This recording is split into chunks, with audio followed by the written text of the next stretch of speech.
Bom dia. Mais uma vez no nosso café com reflexão nesta segunda-feira, 18. Ainda estamos aqui em tempo de quarentena, né? Não foi aberto ainda, não foi liberado muitas coisas. Algumas sim, outras não. O que me vem à mente neste tempo mesmo é um conceito que outro dia eu até trouxe para vocês, um pensador, que a fé é a razão descansando em Deus. E hoje ainda, meditando a palavra do culto de domingo na igreja, falei algo que muito me chamou a atenção e com isso eu quero trazer para vocês um pouco do que eu falei. Falei ainda em cima de Josué capítulo 1, versículo 9, ser forte e corajoso, mas não é nem mesmo no texto que eu quero ler, é uma outra parte que eu pus para acrescentar no sermão que muito me chamou a atenção, que é 2 Coríntios capítulo 12, versículo 9. Paulo ele diz assim: então ele me disse, a minha graça te basta porque o poder se aperfeiçoa na fraqueza. De boa vontade, pois, me gloriarei nas fraquezas para que sobre mim repouse o poder de Cristo. E com isso eu criei um conceitozinho chamado paradoxo cristão. E quando pega esse paradoxo cristão, somos de fato confrontados para estarmos de fato compreendendo que a fé cristã ela é um caminho oposto daquilo que a gente presume ou daquilo que o mundo propõe como sendo o argumento de sucesso. E nesse paradoxo cristão eu pus assim: sou forte quando eu sou fraco, sou sábio quando estou louco, somos exaltados quando nos humilhamos, somos livres quando escravos da justiça, possuímos tudo quando não temos nada, triunfamos na derrota, gloriamo-nos nas fraquezas, vivemos quando morremos. E sim, essa deve ser a nossa condição. A condição daqueles que buscam confundir o mundo de fato e de verdade. Esse capítulo 12, Paulo ele está falando do espinho na carne, que é um assunto talvez até que eu fale, talvez eu fale dele mesmo na terça-feira, porque é algo de suma importância e muito complexo. Muitas pessoas têm dificuldade de compreender esse espinho na carne, mas sabendo que o cristão ele foi chamado justamente para isso, para ser paradoxal, para ter esse conceito da razão que descansa em Deus. E compreender que a fé ela vai contra tudo, ela vai contra todos. E nesse contexto mesmo da fé, a gente vai pegar este argumento do paradoxo e estas referências bíblicas destes textos nos traz justamente o que a Bíblia propõe para cada cristão, de fato e de verdade. Somos exaltados quando humilhados, livres quando escravos da justiça, possuindo tudo quando não temos nada, triunfamos na derrota, gloriamo-nos nas fraquezas, vivemos quando morremos.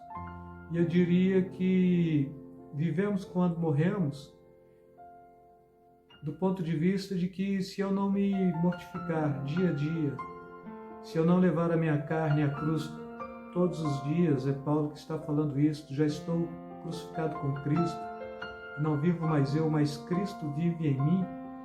A fé cristã ela se torna uma fé estritamente antropológica, onde o homem é estudado, e antropocêntrica, onde o homem é o centro. E a fé cristã ela só tem relevância e a sua beleza está justamente nisso, no servo que se entrega e que se dispõe a caminhar e a servir de forma incondicional, independente das circunstâncias. Nós não somos condicionados às circunstâncias, mas somos nós que condicionamos as circunstâncias. E dentro desta consciência mesmo do paradoxo cristão, ainda me vem à mente de que para eu prevalecer, eu tenho que compreender o meu processo de humilhação dia a dia, compreendendo sim que o Senhor me chamou para ser servo. E nesse caminho de servo, à medida que eu vou trabalhando e compreendendo o conceito de servir, é que de fato eu vou estar crescendo. Jesus está falando no Evangelho de Marcos: se alguém quiser ser Senhor, sirva-se a si mesmo, né?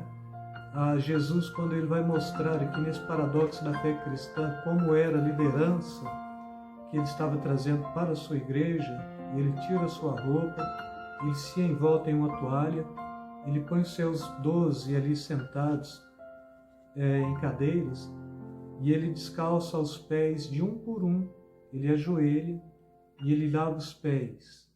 Chegando até Pedro, Pedro traz aquela proposta de não permitir ou permiti-lo lavar seus próprios pés, porque, Senhor, mas eu sou teu servo e tu lavas os meus pés, né? De maneira nenhuma eu permitirei isto. E a resposta de Jesus é do paradoxo também. Se eu não te lavar os pés, você não tem parte comigo, e nem no meu reino. E Pedro então fala: Senhor, não só os pés, mas o corpo todo. E a resposta de Jesus ainda é enfática: já estáis limpo pela palavra que vos tenho falado. E aqui, se a gente vai tentar buscar um conceito de liderança mesmo, de querer ser, tem um livro chamado O Último Degrau da Liderança, um livro que eu já venho há tempos tentando comprá-lo, porque ele já saiu aí do mercado há uns 20 anos atrás ou mais, que traz esse processo do último degrau de liderança mesmo, e na capa já mostrando Jesus lavando os pés dos seus discípulos. E assim, parece que o Senhor nos chamou mesmo para ser líder, mas servindo. Porque o próprio Evangelho mostra a condição deste Deus que serve na pessoa de Jesus, na pessoa do Espírito Santo, na pessoa do próprio Pai. Deus nos serve enviando seu Filho nos serve indo à cruz pelos nossos pecados, e o Espírito Santo nos serve nos consolando todos os dias, dia a dia. E ainda em Romanos, no capítulo 8, versículo 31, se não me falha a memória, eu quero até buscar aqui para ler com vocês mesmo. Paulo ele está falando que o Espírito Santo tem uma outra função nas nossas vidas também, né?